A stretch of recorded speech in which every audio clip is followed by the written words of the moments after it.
Halo, selamat datang. Mari kita belajar hal-hal baru yang menarik dari seluruh dunia. Populasi penyerbuk, terutama lebah, jumlahnya semakin menurun di Amerika Serikat. Ini mengkhawatirkan bagi kesehatan alam dan hasil pertanian kita. Lebah madu, yang bisa minum nektar dari banyak jenis bunga, terancam oleh kutu parasit. Kutu ini membawa virus yang membuat lebah dewasa dan larvanya sakit. Karena jumlah lebah terus berkurang, para ahli menciptakan teknologi baru. Salah satunya adalah sarang lebah pintar buatan Beewise yang menggunakan kecerdasan buatan. Sarang ini bisa memantau kesehatan lebah dan memberikan obat jika perlu. Selain itu, ada sebuah laboratorium penelitian lebah yang penting di Amerika Serikat yang mungkin akan ditutup.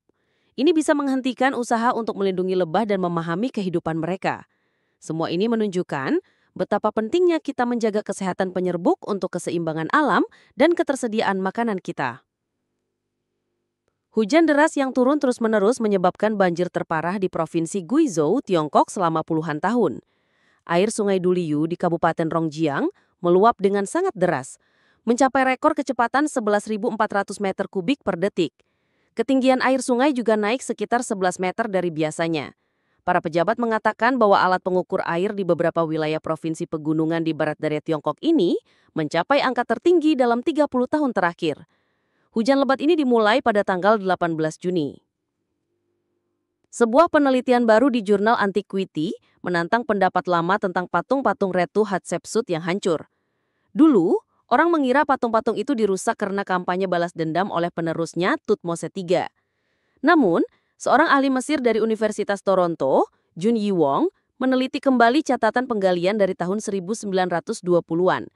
Dia menemukan bahwa banyak dari patung berusia 3.500 tahun itu dirusak secara sistematis pada bagian sambungan seperti leher, lutut, dan pergelangan kaki. Anehnya, beberapa wajah patung dibiarkan utuh. Cara perusakan ini mirip dengan ritual untuk menonaktifkan kekuatan spiritual patung para Fir'aun laki-laki. Temuan ini menunjukkan bahwa perusakan itu adalah bagian dari proses adat untuk menghilangkan kekuatan spiritual patung kerajaan, bukan upaya untuk menghapus ingatan tentang seorang pemimpin perempuan.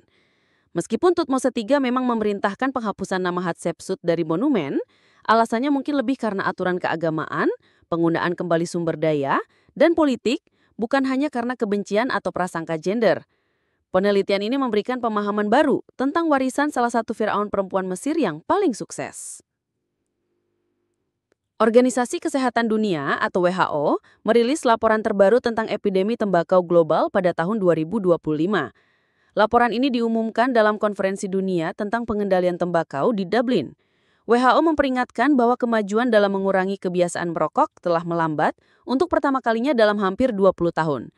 Direktur Jenderal WHO, Dr. Tedros Adhanom Ghebreyesus, mendesak pemerintah di seluruh dunia untuk segera menerapkan setidaknya satu lagi langkah pengendalian tembakau yang paling baik. Dia juga menekankan bahwa menaikkan pajak cukai adalah cara yang paling efektif untuk mengurangi konsumsi rokok dan sekaligus mendapatkan dana untuk kesehatan. Sebuah penelitian internasional memperkirakan ada kemungkinan asteroid 2024 YR4 menabrak bulan pada 22 Desember 2032. Peluangnya sekitar 4,3%. Perkiraan baru ini didasarkan pada pengamatan teleskop luar angkasa James Webb pada bulan Mei. Informasi ini lebih tinggi dari perkiraan sebelumnya, yaitu 3,8%. Pengukuran terpisah juga menunjukkan bahwa asteroid ini hampir tidak mungkin menabrak bumi.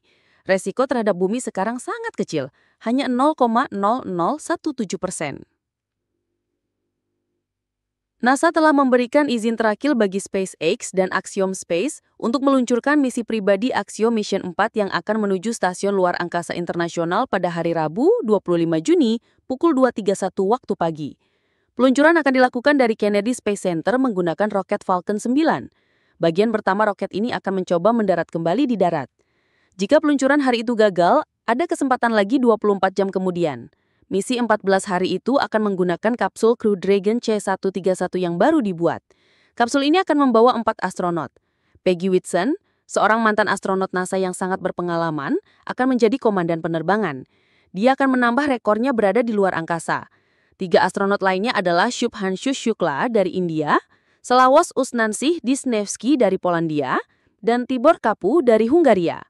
Ini akan menjadi penerbangan luar angkasa pertama bagi negara Polandia dan Hungaria setelah lebih dari 40 tahun. Tiongkok telah membuat kemajuan besar dalam ilmu pengetahuan. Mereka mulai membangun teleskop matahari yang sangat canggih di Daocheng, Provinsi Sichuan. Proyek ini bertujuan untuk membuat observatorium matahari tertinggi di dunia. Ini akan menjadi langkah baru dalam mengamati matahari dengan sangat jelas. Selain itu, Tiongkok juga baru saja memulai 2 proyek teleskop canggih lainnya. Di bidang lain, sebuah perusahaan Tiongkok bernama Wanyi Science menjadi sorotan setelah mengumumkan akan membangun laboratorium untuk mengukur energi fusi. Negara ini juga maju pesat dalam teknologi luar angkasa. Mereka berhasil melakukan uji coba mesin roket yang menggunakan 9 mesin secara bersamaan. Kemajuan ini menunjukkan betapa Tiongkok berinvestasi besar dalam bidang teknologi tinggi, seperti pengamatan matahari, energi fusi, dan pendorang roket. Pada tahun 2025, para peneliti menemukan jenis molekul baru dari jamur beracun bernama Aspergillus flavus. Jamur ini dulunya terkenal karena dikaitkan dengan kematian para penggali makam yang berhubungan dengan kutuk Firaun dari Tutankhamun. Jamur yang ditemukan di makam Firaun Mesir ini ternyata memiliki efek yang sangat kuat dan tepat sasaran untuk melawan sel-sel kanker darah atau leukemia. Molekul yang sudah diubah ini bisa menghentikan pembelahan sel kanker. Ini bisa menjadi kemajuan besar dalam pengobatan kanker dan mungkin bisa sama hebatnya dengan obat-obatan yang sudah disetujui saat ini. Temuan ini mengubah sebuah legenda kuno menjadi terobosan medis yang potensial dan memberikan harapan baru untuk melawan kanker, terutama leukemia. Terima kasih sudah membaca. Semoga harimu menyenangkan.